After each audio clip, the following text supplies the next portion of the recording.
Professor Troll, the floor is yours. Thank you very much. Thank you very much for the kind invitation and the kind introduction. And I had this one here, yeah. So it's wonderful to have the opportunity to talk about the recent work we have been doing on these, socially maybe very disastrous eruptions, but scientifically very exciting events. And I'd like to take you today to La Palma and to Iceland. And I'd like to summarize with what we have learned from these eruptions. And I'd like to focus on using these eruptions as a chemical probe where we can learn something about the volcano from looking at these eruptions in high resolution. I usually start with a picture of Jules Verne's journey to the center of the Earth. And some people know this, others don't, but the start of the center of the journey to the center of the Earth was actually in an Icelandic volcano. It was at Snæfellsjökull. This is where Professor Liedenbrock entered to find the center of the Earth, and they returned at Stromboli, implying that the volcanoes are all connected under the surface. So Jules Verne had this idea, and in a way, many volcanoes are connected, but maybe not Iceland and Stromboli, but we'll see. So today we have a somewhat different view of how the Earth works. We know that we have a convecting mantle, and we have a lithosphere, and then we have a very thin crust on top. We have different types of volcanoes, and magma is one of the key probes into the Earth interior because it travels from the source to the surface, and therefore we can learn about the source of the magma as well as the processes the magma has experienced on the way to the surface. And also sometimes we can even see the rocks the magma has passed if there was enough interaction. So the challenge for the petrologist is to try to read the rocks and interpret the signals that we see into this language that we can understand. So I'd like to take you to the Canary Islands to start with, and in particular the island of La Palma. The Canary Islands are volcanic in origin, and they erupt rather infrequently, and there is an age progression. So here's the Canary Islands, and here's the chain of islands, and up here we have Iceland. We go there later, but here we have a chain of islands, and this one here is very old, 25 million years, and this one here, El Hierro, is very young. La Palma is about 4 million years old, and here we have the magnetic anomalies on the sea floor, and they are Jurassic in age, 156 million years. So here the islands are cutting across the ocean floor magnetic anomalies, implying that they are completely different to normal ocean floor tectonics. And people doing these little games, you can draw an Euler pole, a rotational pole, if you want to do this for the Canaries. And for the Madeira archipelago, you find that they follow a similar rotational axis of the African plate. And this implies that we are likely dealing with a plume-type volcanic system there. The island of La Palma erupted prior to 2021 in 1971. So there was quite some time in between, 50 years in between. And the eruption prior to that was 1949. So the eruptions are not very frequent. Iceland is much more frequent. But this is good in one way, but it's bad in another way. It's bad in the sense that people forget. And the problem is that very few people have witnessed several of the eruptions, and that means we're losing memory. We're losing practical memory. And that's often an issue here. So let me talk a little bit about the La Palma eruption. Here we have the old shield in La Palma. It's the Taburiente shield. This is several million years old. And we have the new ridge, which is called the Cumbre Vieja ridge. And there we have all the eruptions of the historical time, starting with 1480s. There was one eruption here, and then we have several ones here along the western side. And here we have the 1585, then it jumps down here, 1646, 1677, 1712, and then it jumps to 1949. But there were several vents in 1949. So one lava was going this way, the other that way. And then 1971 was down here. So it jumps up and down along this ridge. And while most of the historical eruptions were on the steep side of the ridge, here forming these narrow channels of lava, this one here was on the flat area, which had a lot of agriculture, and the lava spread out in a wide area. So here's a few photos from 1970, could be from the current eruption or the recent eruption, because the processes are very similar. Up here.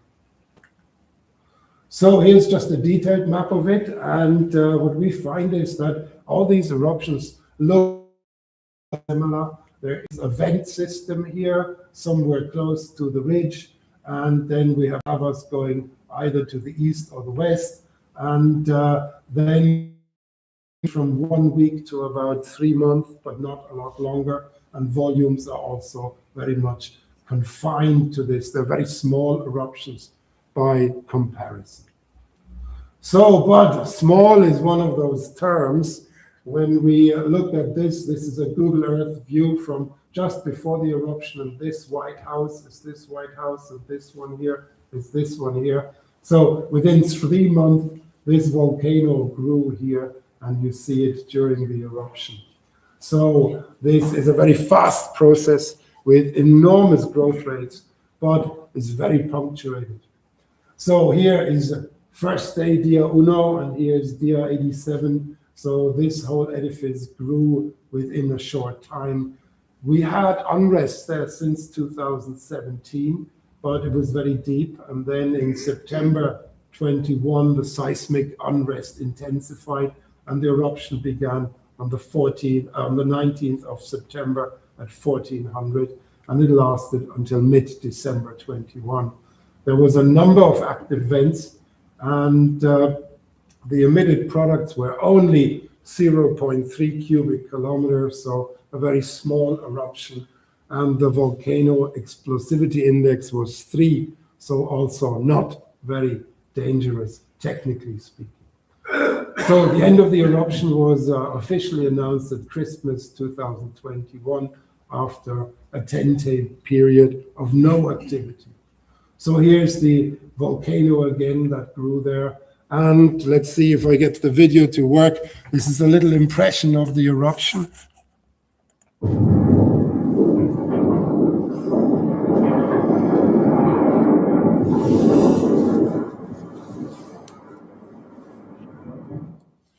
So, and you've seen it's got several vents here. So this is very exciting because we had a vent here. We had one here, several actually, one main one and a small one. And then we had one here. And they were active at different rates and at different times. And this was great for scientists to watch, of course.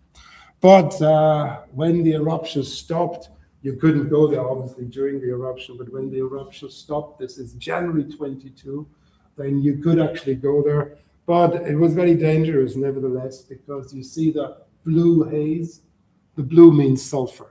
So there is sulfurous haze there, and you can see it from the yellow specks here. So there was still a lot of gas there. And this is when you go a little bit closer to the volcano. You still need the permission to go there today. It's still considered highly dangerous. It's now sinking, actually. The volcano is sinking in itself. And this is kind of how it looks like. The trees have not recovered. They're still looking like this, unfortunately. And this is the vent area. So, but moving a little bit further down from the vent, we see a lot of this. This is one of the houses, and this is a lot of the lapilli, the fine material that was falling down, the tephra. And here is one of the houses closest to the vent. You can see the vent just here. and this is one of my colleagues. This was in October of that year 21, and here's a few more of those impressions. This is now from December 8th, and just in between October and December, something happened. Not only was that house almost completely covered, a new vent opened up just in front of this house. And this is basically the start. This is where the vent later appeared. And let's see, will I get this to work?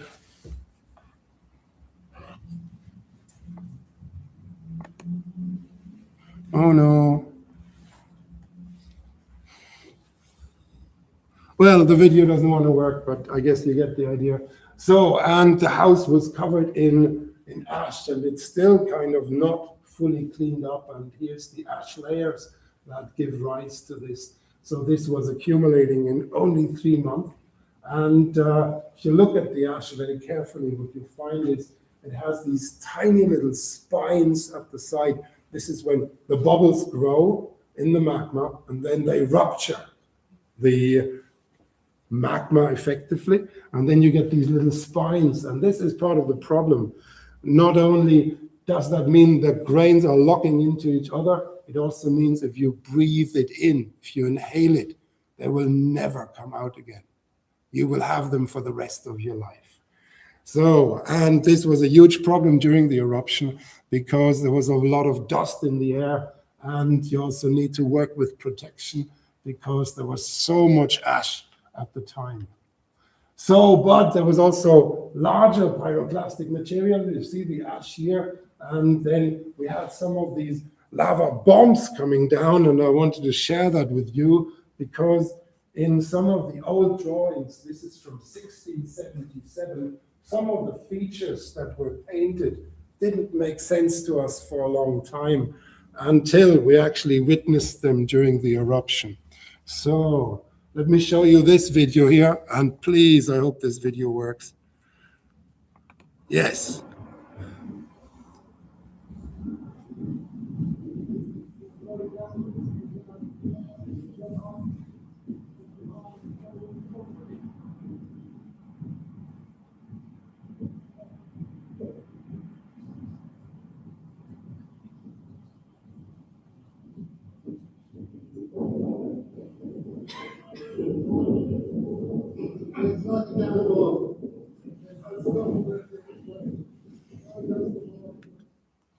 So, and here's another little one. Because we couldn't resist, we had to open it. Oops.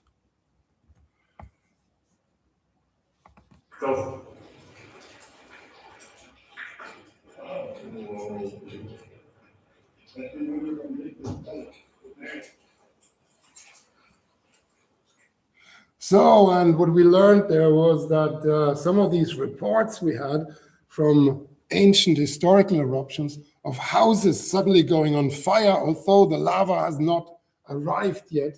That is the explanation for this. And this explains some of these old records of houses suddenly going on fire, although the lava was still coming down the hill. And that is because of these bombs moving ahead, and they are, of course, hot inside. And if they enter an area that can actually go up in flames, that's what's likely going to happen. So, but I want to talk a little more about the lavas here, close to the vents.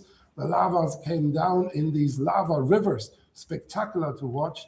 And further down in the valleys, the lava was spreading out, as I pointed out before. Here we have a lava river, and here it's spreading out, and this was a densely populated area.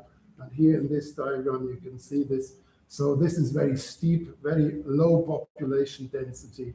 Here we have a lot of people living, and this is where the lava came down in 2021. And the lava reached the sea with only a few within a few days. And here we have a small animation of the lava coming down, going around this older volcanic edifice and reaching the sea within less than 2 weeks. So, and this is this older edifice, Montaña Todoque, and you see Montaña Todoque prior to the eruption with a lush area here, loads of farming, loads of fincas, and this is the area after the eruption. It's effectively entirely wiped out. So this is from October 21. This is looking from Montaña La Laguna, one of the older little volcanoes, up to the vent side. And this is in December 21. Let me just bring that back and forth. So here you go. Within just a few weeks, you see the difference there. Of course, this was devastating for local agriculture, and 370 hectares of cultivated land was destroyed, and together with the pyroclastic deposits, over 1,000 hectares of plantation area were affected. And well, whenever the lava enters the cities, it is also kind of very devastating, and this was my first encounter when you drive down this valley in La Laguna, and you're hitting a wall basically, but this wall is made of lava. So this is cold in this case already, and you really see how this was creeping into the town, and it was the end of the road, if you will. Now a new road has been built and you can drive over this again, but this took several years to come to this stage. So, and when I sent this picture home from my first visit, my wife was asking, oh, the poor tree, did it survive? And I went back a few weeks later, and the sad news is the tree did not survive. It was in lava, obviously, so, and it was too hot for it. So, but here's a bit of lava, and this was one of my first encounters on site. When you walk up to the lava, that's how it looks.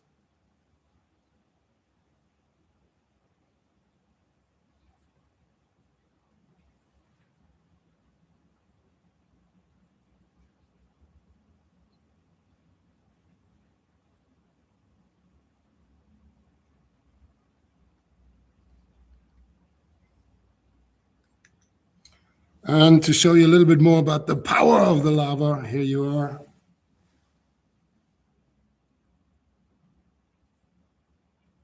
So here we have a wall of almost 10 meters of type lava moving forward. And it's like a bulldozer. It dozes over everything. There was attempts to save a little church in the village of Todoke. And the local people thought if they dig a ditch, they could divert the lava flowing along the ditch. Of course, the geologists said this is the wrong type of lava. You can do this with Pa'ahoi lava, but not with lava. And indeed, the lava just rolled over the village and took out the church. And it was, of course, psychologically a big blow for the local population. So the eruption lasted for 85 days. Almost 8,000 people were evacuated. More than 2,800 buildings were destroyed. Over 1,000 hectares of farmland were destroyed or are still covered. 70 kilometers of vital roads were taken out. But the good news is nobody died in the eruption, but the losses are on the order of 1,000 million euro, 1 billion euro. So the costs are enormous at this point. And let me talk a little bit more about lava. And this is one of the lava pictures I must show everybody who is listening to me. And that is, we often tell our students that we have two types of lava, lava and Pa'ahoi lava. And if Pa'ahoi lava cools down, it can make lava, but we cannot make it the other way round. And I tell you, it's not entirely true. If we add the right ingredients, you can make Pa'ahoi lava from lava. So here's lava, and here you see Pa'ahoi lava, just in the vicinity of this old car. So if you reheat it, you can actually make Pa'ahoi lava from lava, but you need a heat source. And here is one of those. But of course, what I'm also trying to say is that the lava didn't care about what was in its way. It takes all of these things with it. And while this is psychologically very devastating for the population, it is scientifically exciting because we have this large lava field that was building up there, and we were able to sample the different stages of it. So I'd like to talk a little bit about the geochemistry of the lavas now. Here is the thickness of the lava field. Here near the vents, it's very thick, and then it thins out. In this portion, it's about 70 meters thick, the lava, so it will take many more years for it to cool. And it was erupted at 1150, 1140 degrees, and we have over 70 meters. Maximum velocity measured was over 30 kilometers per hour.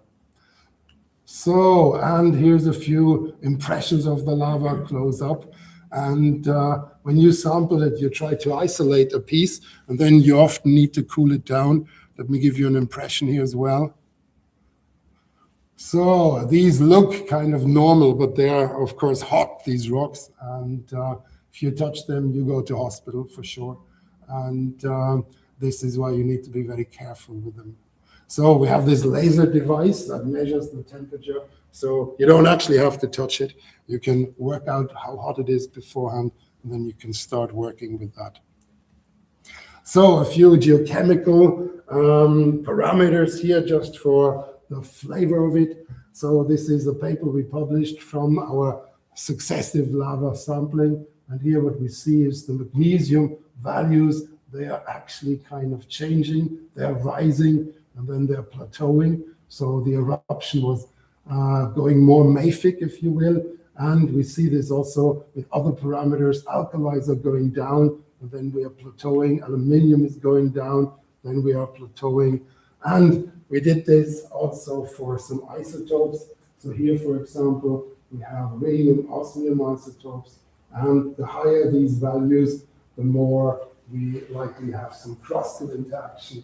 And here, indeed, early in the eruption, we seem to have had some crustal interaction, while later it was more magma coming from deeper in the system.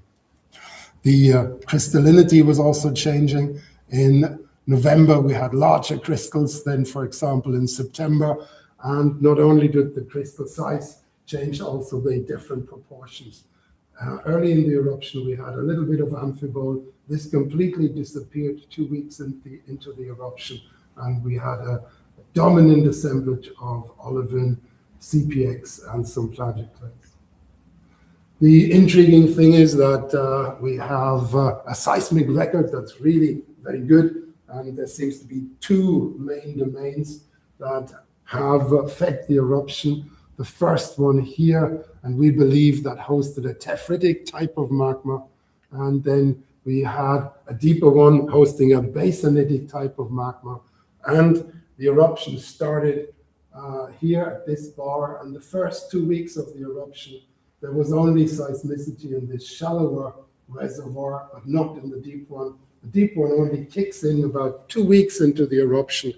And surprise, surprise, that's actually when we see the chemical change, about 2 weeks into the eruption.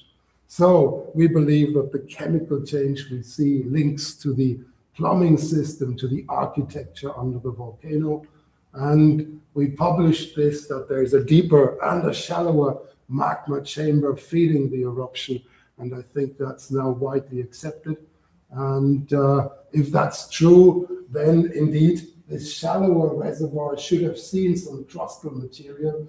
And indeed, we had some rhenium osmium isotopes, as I've shown, and they seem to suggest that this early part coming from maybe shallower in the system would have had some crustal influence. This is some unpublished data. This is oxygen isotopes. And because we can measure the entire eruption, we have very good resolution now. And what we see is the first 2 weeks of the eruption, we have a much wider spread of values than later in the eruption. And this goes back to work I did, well, almost a century ago, I was to say, more than 20 years ago. This was on xenolith, and there we established different chemistries of xenolith under the Canary Islands. And the good news is that this can be explained, these low values, by, for example, having ocean-crossed gabbros that we're assimilating, and I think that's the answer for this. So this is the summary here. We have likely a two-chamber plumbing system, and the lower one comes from the mantle. The upper one has been sitting in the crust for some time, likely interacting, The eruption started with material being fed from here, but ultimately the material from the upper mantle was coming in. And if we only look at the upper mantle material, we can actually define the end member composition for the oxygen isotopes in the Western Canaries now, and it happens to be 5.3 if you are interested. It's a little below MORP, so it suggests there's likely a plume component in there, which brings us back to the initial consideration of plume versus other processes, and here we seem to chemically see the plume as well. So just very briefly, what else are we doing? This is ongoing work.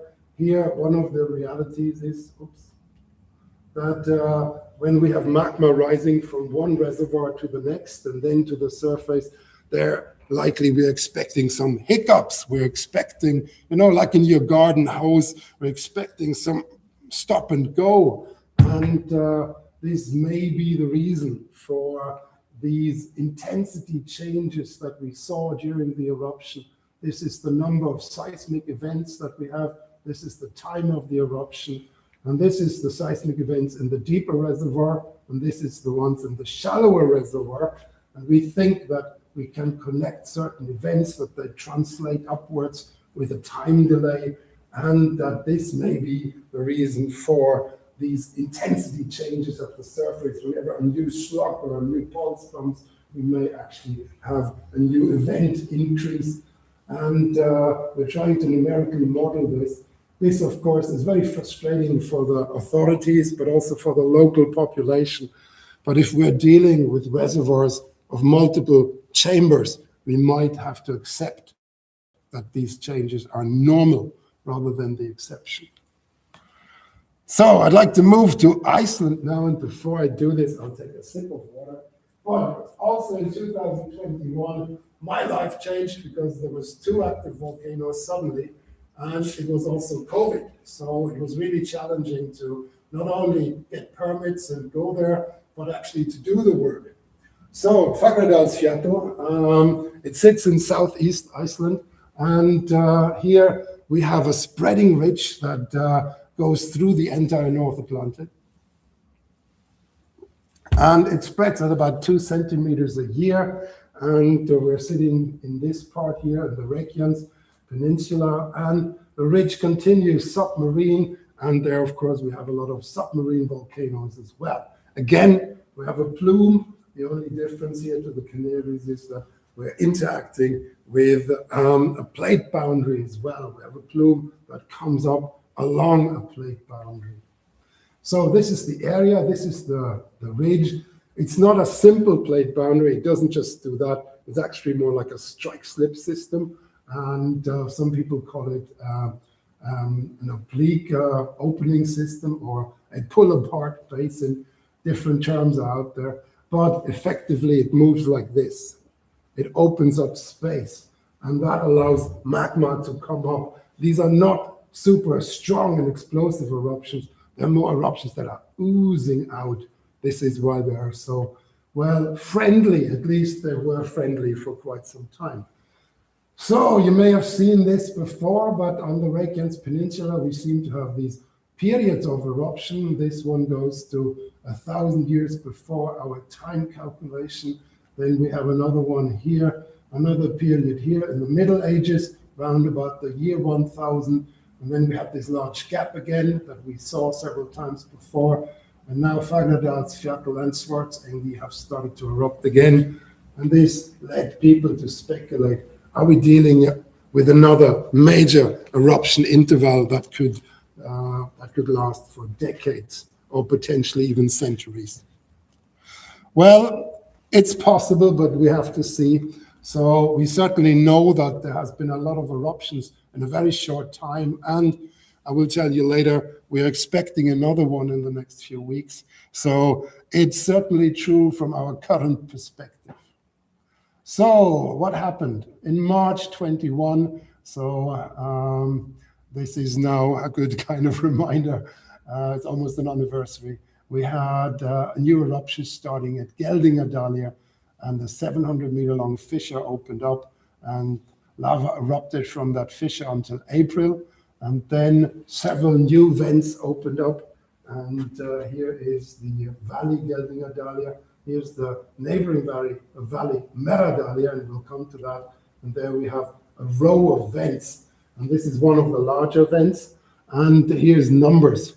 And this is the age, 1 being the oldest and 6 being the youngest vent here. So this is how it looked early in the eruption. And this is something I share with my students frequently. You know, you may not have the perfect start in life. Look at vent number 5 here. This was early in the eruption. But if you work hard, you might end up like this, because vent number 5 turned out to be the biggest of them all in the end. So he was taking over and he was forming the largest edifice. So this is the vent system from the 21 eruptions. And this is the vents that sent the lava down. And some of these spectacular lava lake images, they come from vent number 5. And there, in summer that year, you had rhythmic eruptions. It was pulsing up, it was calming down, pulsing up on a scale of 20 minutes or so. Spectacular footage. And many people flew their drones into the eruption just to get the cool footage. I don't know whether it's worth it, but here we are. This is one of those drone images. This is the lava lake, and the outflow is there. And this is new material just coming up. And here you can see the lava lake in action. So the lava was then continuing to the neighboring valleys, Meradalia and Nathagi. And this is the Nathagi system where the lava was flowing down. And there was big concerns that the lava would actually go, the lava would actually go and cut this road here, because this is one of the main roads along the coast. And this would have been an infrastructure disaster, but the lava decided not to do that. And it stopped a little bit earlier. But let me share this with you. This is a time-lapse footage of Nathagi Valley being filled.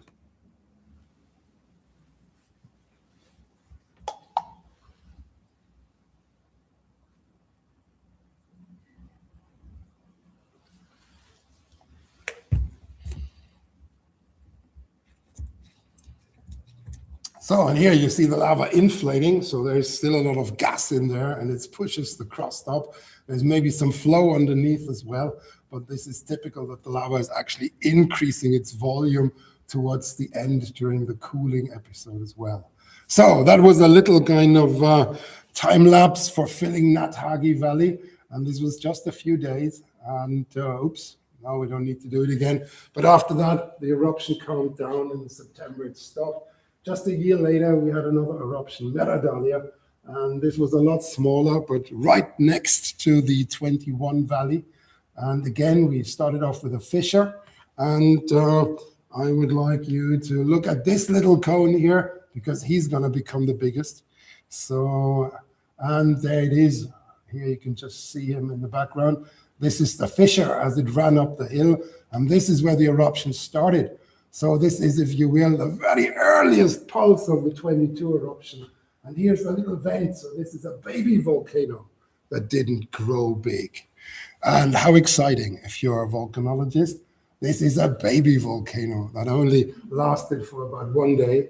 And then it stopped because the magma was erupted 100 meters further down the road. So a real coincidence, but this one was preserved and not covered. Nowadays, it's completely yellow because it's covered with sulfur, but I really fell in love with it. So this is the Meradalia volcano once it grew in full, and this is us sampling the lava there, because the process is the same. You have to go and you have to get a sample close by, and sometimes you're lucky. This is the 21 lavas, and you see on satellite, you see the 22 lavas coming, so you know this lava field will be covered within 2-3 hours. So you go there, you take a last sample of the 21 lavas, you wait, you have a cup of coffee, and then the 22 lavas arrive. Perfect timing, and then you can sample 2 lavas in 1 day. And here it is. So this is the new lava, and this is then us taking some samples there. So this is the 22 lava, as I said. And Then just a year later, we had another eruption, Little Rutter as it's called, and it happened up here. The vent is up here. The lava was flowing down here, and eventually it was meeting the 21 and the 22 lavas. The style of eruption was almost identical to the previous years. Again, we have these cinder cones with some pyroclastic activity, and again, we have lava flows that come down the valleys and they're flowing towards lower ground, obviously. So I wanted to afford you a look into one of those into one of those lava lakes. And it looks quite benign. And if you're kind of standing in front of it, you kind of have a little bit of a burp every now and then, and you don't get the full impression because once you have a drone, it looks like this. Oops.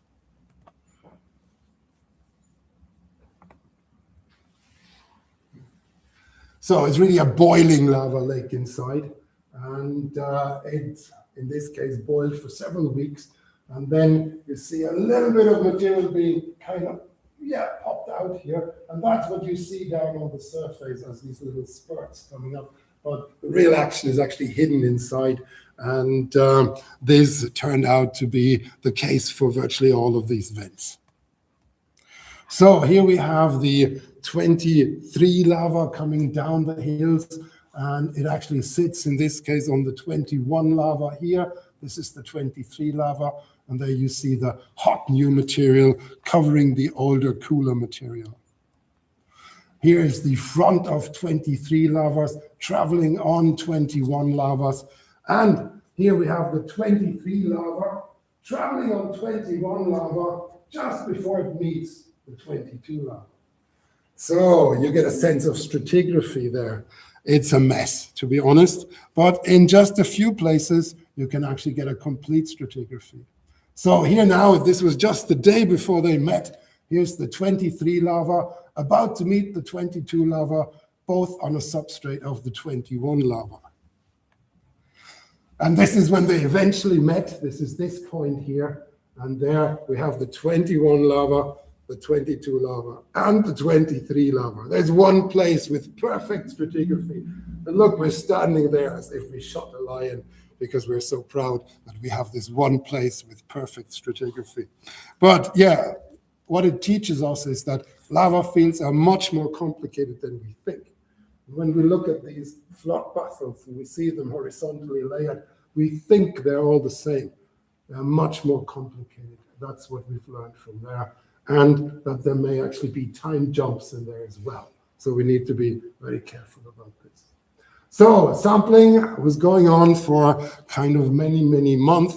And in the last 2 years, the eruptions got more frequent. So it actually got worse with the sampling. But this is what it is.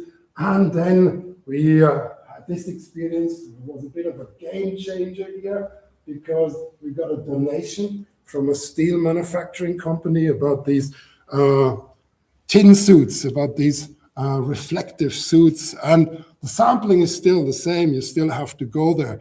But it was really popular on YouTube. Suddenly we had 60 million views on YouTube just because we had the space suits. So I recommend them. If you want to get famous, space suits are great. The work is the same, I'm afraid.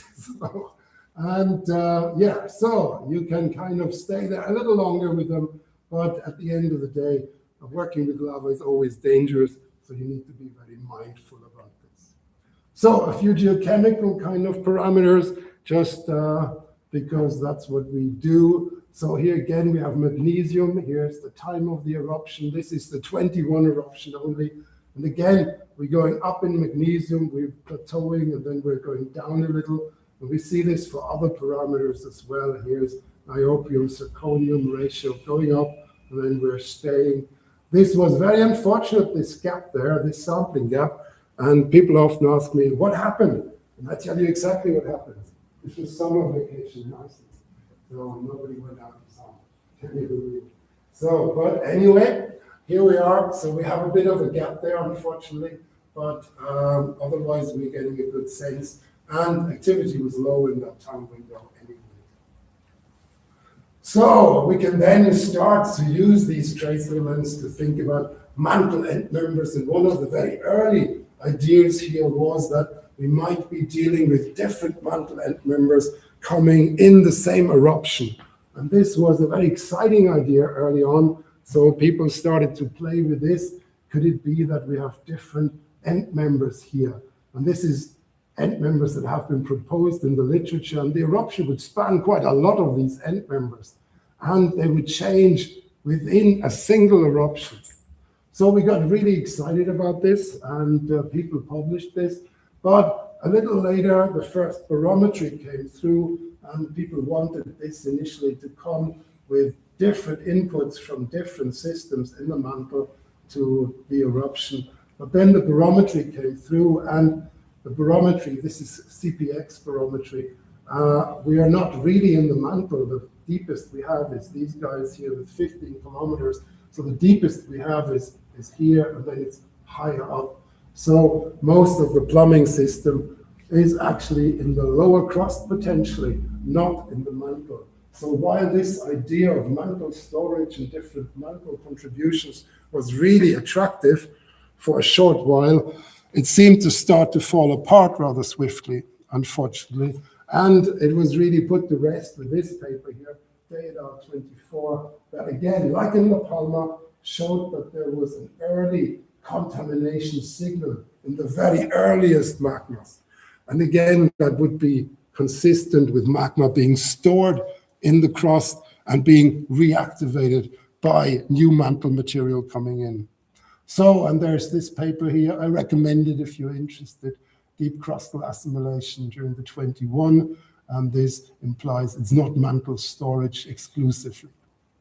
So, the eruptions continue, and I wanted to say a few words about that as well. The eruptions shifted in late 23, and they shifted here from Fagradalsfjall to Sundnúkar, and this is what's known as the Svartsengi system. And part of the problem there is that while this here was all very nice, nobody was living there, there was only a few sheep, people could go and have a Disneyland volcano. Once activity started over here, things changed dramatically. Overnight, life was different. Not only do we have the fishing town of Grindavik, we also have the Svartsengi power plant, which is the one that delivers the energy for Keflavik International Airport and the hot water. And we have the Blue Lagoon, which is the biggest tourist attraction in all of Iceland. And not surprisingly, the Icelanders started very quickly to take measures, and one of the most successful measures was to build these lava barriers, lava berms. Now, the entire town is surrounded by these lava berms. It's like a fortress now. And also the Svartsengi power plant is surrounded by these lava berms. In some cases, even several rows. It looks like First World War trenches. So the big question is, can the city be saved? And the answer is, I don't know. But it's now gone so expensive that it's maybe not worthwhile saving it anymore, because now we're approaching, like in La Palma, we're approaching 1 billion euros of costs for all of these efforts. And that's starting to get very, very pricey. So this is just a few impressions. This is the lava outside the lava barrier at the Blue Lagoon. This was from 24. And this is now the Sundnúkar lava field. By now it's gone all the way down here. Actually, the map is not fully up to date. And this is Grindavik town. And this is actually a lava barrier. This is why the shape is so weird, because it's flowing around there. So this is the Blue Lagoon, and Grindavik is just down the valley here. This is the Svartsengi power plant. The volcano is out here. The lava comes down here and is surrounding it at this point. And this is the parking site, and this was planned, believe it or not, but this is the barrier, and the parking site was outside the barrier. So they knew if there was an eruption happening, it will eat up the parking site, and so it did. So this was a calculated risk, if you will. It looks dramatic, but it wasn't quite so bad. So this is from April 24, and this is Sundnucker lava. I'll give you a little impression here as well.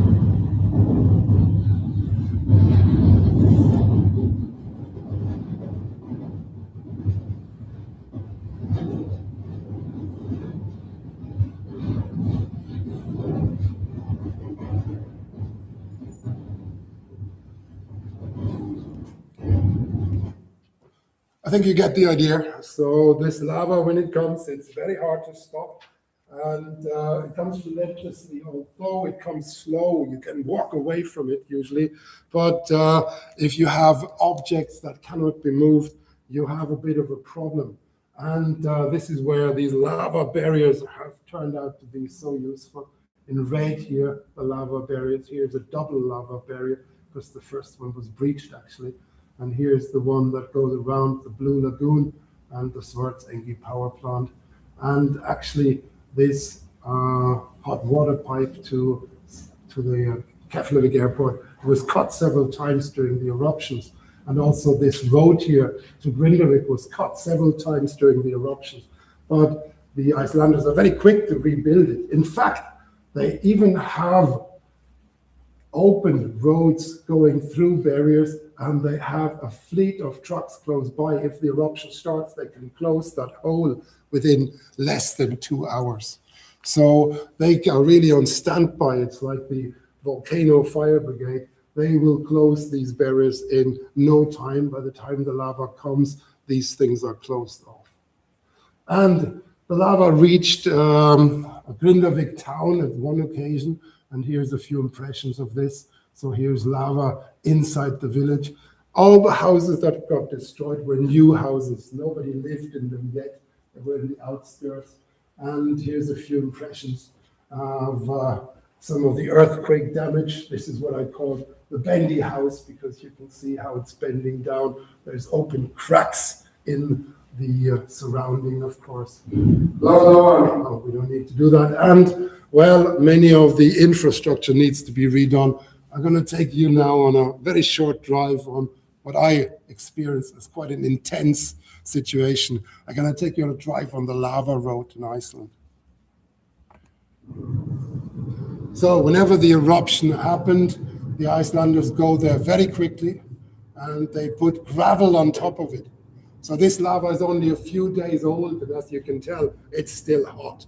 And now it just rains, so much of it is just steam, it's just water vapor, but you get a sense of the situation. And you must not stop on this bit. You can stop like this guy afterwards and take a photo or so, but you're not allowed to stop on the road while you're on the lava, for obvious reasons.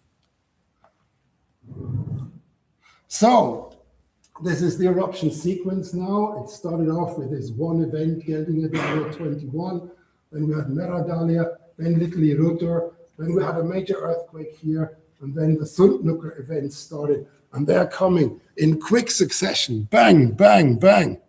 And they are a lot more destructive because they're a lot closer to a lot of the infrastructure. And people often ask me then, so how do you know when these eruptions happen? And one of the best indicators is actually the inflation. So here is the year 2024. This is Sundnucker 2, 3, 4, 5, 6. And in each of these cases, we have an uplift of the ground. The ground is pushing up because magma is accumulating. And at a certain threshold, we get to an eruption. And I went through the trouble of looking how it is right now, and that's how it looks right now. So this is January 26th, so now we're February 26th, we're here. The magma chamber under the Reykjanes is fuller than it ever has been right now. Why it hasn't erupted in the last few weeks already, we don't know. Maybe the ground is very fractured and it accommodates the magma differently. Maybe it's not as gas rich and it doesn't push up, but the reality is that looking at this, we're expecting another eruption anytime now. So it might happen in the next few days. It's a volcano. It might not happen for a few weeks, but looking at the accumulation, it's been slowing down, but it's still going. So if it continues going, an eruption is the most likely interpretation here. So, a few final words, and this is really to assess how big this whole problem is. We've seen now Grindavik town is at risk. We've seen the Svartsengi power plant is at risk, but how big is that problem? And there are several of these older systems here. So are they all active? Can they all be active? Is there magma feeding all of them in the future? Well, in order to ask these questions, we came up with these three hypotheses. And here's the one that I showed earlier, the mantle feeding system. And then there's older work going back to some previous eruption episodes, and they suggested there was potentially a magma chamber under the entire peninsula. And that would imply there would also be magma under the capital of Reykjavik. That's a bit of a disconcerting thought, isn't it? Having magma under the capital of Reykjavik. But there's also this third hypothesis, and that is maybe these are just small pockets that feed isolated systems. So how do you kind of sort this out? Well, the first thing was you look at whether the lavas are continuous. And Geldingadali in yellow and Sundnúkar, the first lavas, in red here, and there seems to be a continuation from magnesium, chromium, potassium, titanium, etc. So we also looked at trace elements in olivine, and they also seem to continue. So the good news was it's not a new lava altogether or a new magma. It seems to be the same volcano. So that was good news to start with. We're dealing with one main volcano. The other thing we then did is, well, if we have problems, if you are going to the doctors, they may send you for a CT scan. And of course, we can do that with the Earth. We can do a computer tomography. And this is what we did, seismic tomography, and this goes down. We lose resolution here in the lower crust, but we're finding this anomaly here at about 9 kilometers depth, and it seems to continue to at least 12 kilometers depth. There seems to be also earthquake swarms here and here. There's one right under Sundnúkar, and there seems to be also an older swarm that went right up there to the eruption site at Fagradalsfjall. So the good news is that it seems that there's one larger system that feeds these different volcanoes at the surface, which is consistent with the one magma type hypothesis at least. So how big is that system? Well, it's very hard to tell, but if you take some assumptions based on the seismic data, you can calculate a fluid percentage, and you can then make an estimate for the crystallinity versus the fluid. And in this case, we calculate 50 cubic kilometers of magma in that reservoir. To give you a flavor, the Mount St. Helens eruption 1980 in the US was 0.9 cubic kilometers. So this would look like an awful lot, but I assure you, most magma will never erupt. It will stay down there. And this is consistent with the very small eruptions we had over the last few years. The other good news is that looking at the dimensions of this, here you have the kilometers, looking at the dimensions of this, it actually is only something like 10 kilometers in length and only about 5 kilometers in width. Guys, and that's the good news, there's no magma under Reykjavik. So it's only very local under these volcanoes. And that's the real takeaway thing. If you are concerned about the entire peninsula waking up, it's not going to happen in the near future. A lot more magma would be needed for that. That's not to say it can't happen. In the decades to come, if new magma arrives, everything is possible. But right now, with the current magma supply rate, we're not looking at a volcanic episode over the entire peninsula lasting for hundreds of years. It looks a lot smaller than that. So this is also consistent with some of the new chemistry we have.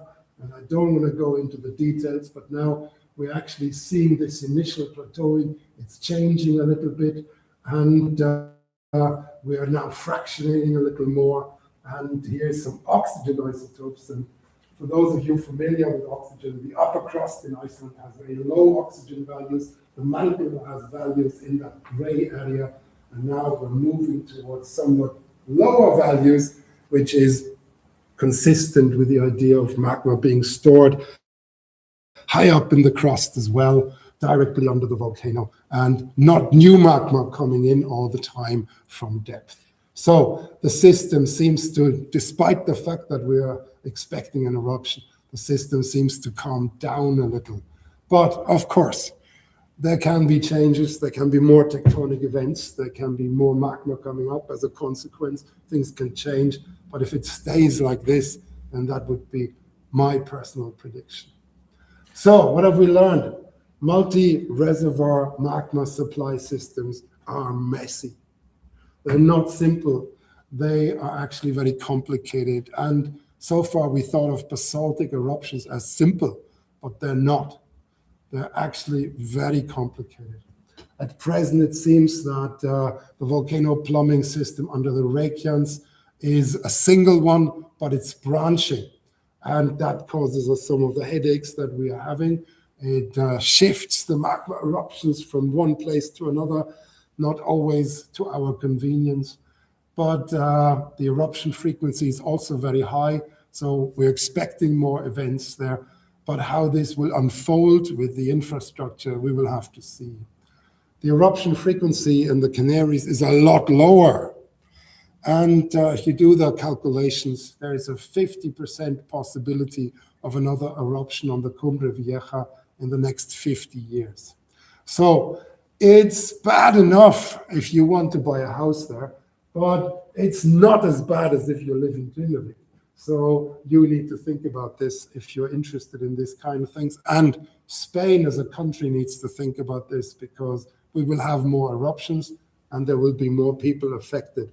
It's predictable. So Iceland has very low population density. That's a saving grace, if you will. But the infrastructure on the Reykjanes is extremely vulnerable.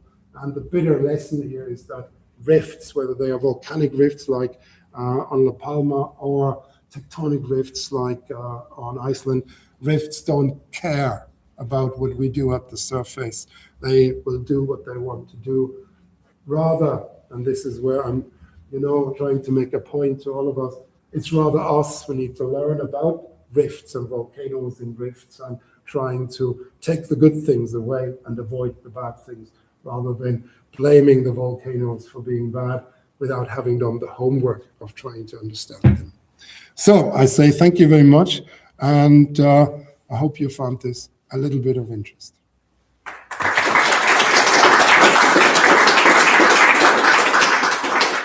Thank you for your excellent presentation. My pleasure. Beautiful.